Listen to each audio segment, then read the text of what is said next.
अमरावती के करीब नांदगांव पेठ में शासन ने भव्य MIDC स्थापित तो की, जहां अनेक कारखानों का निर्माण हुआ।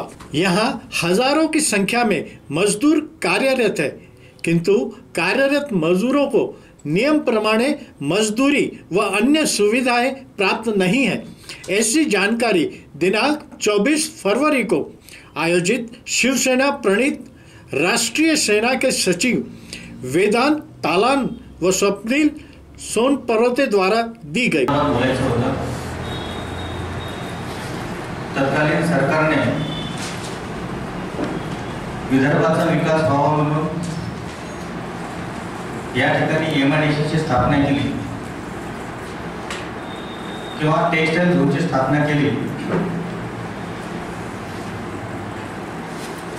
परंतु देशाच्या GDP वाढवणाऱ्या उत्पन्नात तसेच देशाच्या एकूण उत्पन्नात वाढ व्हावी म्हणून ज्या MIDC ची स्थापना केली, परंतु ज्यांच्या रक्त जाणून, ज्यांचा घाम गाळून, ज्यांच्या भरोशावर ही सगळी MIDC उभी आहे, किंबहुना हे कारखानदार मोठे होत आहे, भांडवलदार वरच्यावर जात आहे आणि कामगार खालच्या खालीच राहतोय, त्या कामगारांना वाटलं कुठलीही सुविधा सदर MIDC मध्ये होत नाही असे आमचे स्पष्ट मत आहे। काही कंपन्या तर अशा आहेत त्यांचा हक्काचा रोजगार सुद्धा त्यांना देत नाही। काही कामगार समोर येतात, काही कामगार कामावरून कमी करण्याच्या धमक्या दिसल्यामुळे समोर येत नाही। बऱ्याचशा कंपन्या अशा आहेत की जिथे कामगार संघटना अजूनही कार्यरत नाही, किंबहुना सदर कंपनी विविध धमके देऊन त्यांना कामगार संघटनेची स्थापना करू देत नाही। त्याच्यामुळे या MIDC मध्ये कामगारांचे अतिशय शोषण होत आहे।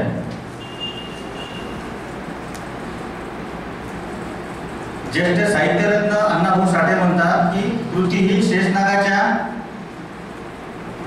डोक्यावर उभी नसून कष्टकरी कामगार आणि कामगारांच्या तळावर उभी आहे। आता ही मत थोडीशी लोप पावत चाललेली आहे। गोल्डन फायबरच्या विषयात जर बोलायचं झालं तर तिथे 60 ते 70% महिला कामगार आहेत, त्या सध्या इथे उपस्थित आहेत। त्यांना कुठलीही सुविधा शासन नियमानुसार 1949 1948 असेल, काही महिला कायदा 2023 नुसार सुद्धा त्यांना आतापर्यंत देत नाही। आम्ही राष्ट्रीय कर्मचारी सेनेची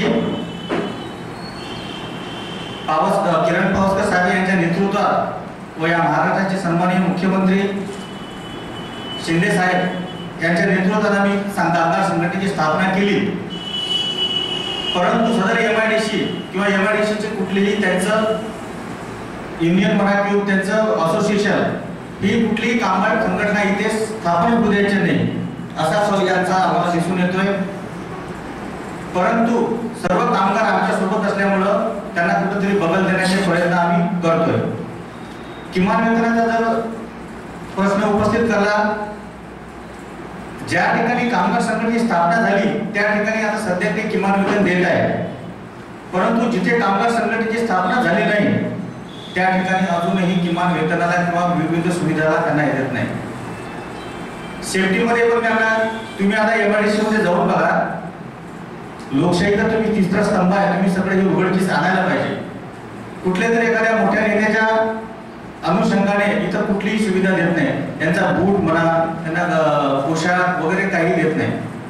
महिलांना नेण्यासाठी गाडी आहे, परंतु तुटपुंज्या प्रमाणात आहे। नियम असा आहे की तिला घरापर्यंत सोडणे आवश्यक असते, पण सदर कंपनी सांगते की आम्ही व्यवस्था केली। व्यवस्था केली म्हणजे काय? रस्त्यावर सोडून द्यायचं। नाईट शिफ्ट ही महिलांना असावी की नसावी हा प्रश्न थोडा प्रलंबित आहे। म्हणजे असावी तर कोणत्या आदेशाने असावी आणि नसावी तर का नसावी? जय महाराष्ट्र, मी वेदांत तालन, राष्ट्रीय कर्मचारी सेना चिटणीस। आज आम्ही ज्या कारणाकरिता पत्रकार परिषद घेतली आहे ते म्हणजे प्रामुख्याने आपल्या नांदगाव पेठ टेक्सटाईल पार्क येथील ज्या काही सर्व कंपन्या आहेत आणि त्या कंपनीमध्ये काम करत असलेले सर्व काही कामगार आहेत त्यांच्या समस्यांसंदर्भात आम्ही आजची ही पत्रकार परिषद आयोजित केलेली आहे.